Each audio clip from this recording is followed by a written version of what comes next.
My eyes snapped open. I'd been dreaming that an alarm was going off somewhere just out of reach. Only now, as the fuzzy room came into focus, did I realize the sound was my cell phone chirping next to my head. I fumbled around on the nightstand, almost knocking over my water glass, then croaked, "Hello?" "Hey," Laurie said, wide awake, as though it weren't a Saturday morning in August. "You're not asleep, are you?" "Sort of," I said softly, trying not to wake Charlie. "Are you still at Patricia's house?" I was grateful for the memory jog, because my brain hadn't yet squared why the pale curtains with the sun streaming through them looked so different from the blinds in my apartment, which faced a brick wall. "Yeah, we're still here," I said, rubbing my left temple. "We stayed out late last night. There was this great beach bar that had this fantastic ska band. And we were dancing, and it's possible we were overserved, so we decided to stay over. There's something going on at the post office in Smithtown." "There's something going on at the post office in Smithtown," I repeated slowly, as if learning a foreign language. "Data miner has something about a gunman inside the Smithtown post office. It's just a couple of weird tweets. I can't find anything else online, and the PIO at the police department is useless. She's not returning my calls. Don't you have a contact at the PD there?" Yes, I do," I said, waiting for my brain to connect and retrieve his name from 6 months ago. A cop contact was always better for real info than the public information officer. "He's a good one, too. I helped him find that fugitive, whatever his name was. I can call him." "Why don't you just drive over there and see what's going on?" she said. "What am I, your intern?" "Hey, I'm giving you a hot tip. An active gunman story could catapult you to the top of News Channel 13. You could leapfrog that guy who loves the walk-and-talk stand-up. 'Look at me, reporting live from the scene. I'm Dave Jeffries,' she said in a fake TV voice. It's Jeff Davis."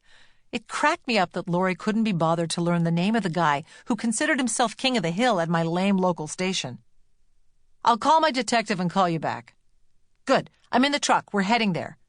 "Are you kidding?" I said. "BNN is already rolling a truck? What if it's nothing?"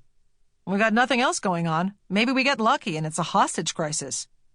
"Doesn't get luckier than that." "You know what I mean," she said. "I'll take a hostage situation any day over some dumbass election story. This will be refreshing." "Fly in, get the gore, fly out," I said, quoting Laurie's own favorite expression back to her. "Exactly," she said. "See what you get from your source and call me back." "What was that about?" Charlie asked, his eyes shut and voice thick with sleep. "Sorry," I whispered, as though that would make up for just having had a phone conversation next to his ear. "That was Laurie. She read some tweet about a gunman or something at the post office in Smithtown, and she wants me to call my source."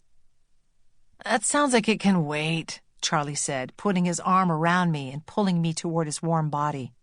Hold on," I said, laughing. I always found it funny and a little annoying when people not in the news business thought breaking news could wait. "Let me call my detective and confirm it's nothing," I said, pulling my arm back from Charlie so I could scroll through my contacts until I saw one that rang the right bell. I dialed. "Poltro," he answered. "Hey, Detective Poltro, it's Amanda Gallo, News Channel 13. Sorry to bother you on a Saturday. I just got a tip about something possibly happening at a post office in your area." "I can't confirm anything, Amanda, you know that. You gotta go through my PIO." "Yeah, I'm having a hard time getting in touch with her right now," I said, neglecting to mention I hadn't tried. "I just need to know if there's a situation that would warrant my driving over to Smithtown right now." He paused. "Yeah, that'd probably be wise." "Oh, okay. Really? So is there a gunman at the post office?" "I'm on my way there. That's all I can tell you." I hung up and turned to Charlie. "I think I have to go. It sounds like something's happening." "Really?" He rubbed his eyes and sat up. My heart was starting to race as I looked around and tried to figure out the steps necessary to get from bed to a live shot location. In situations like this, I always wondered what it must be like for regular people.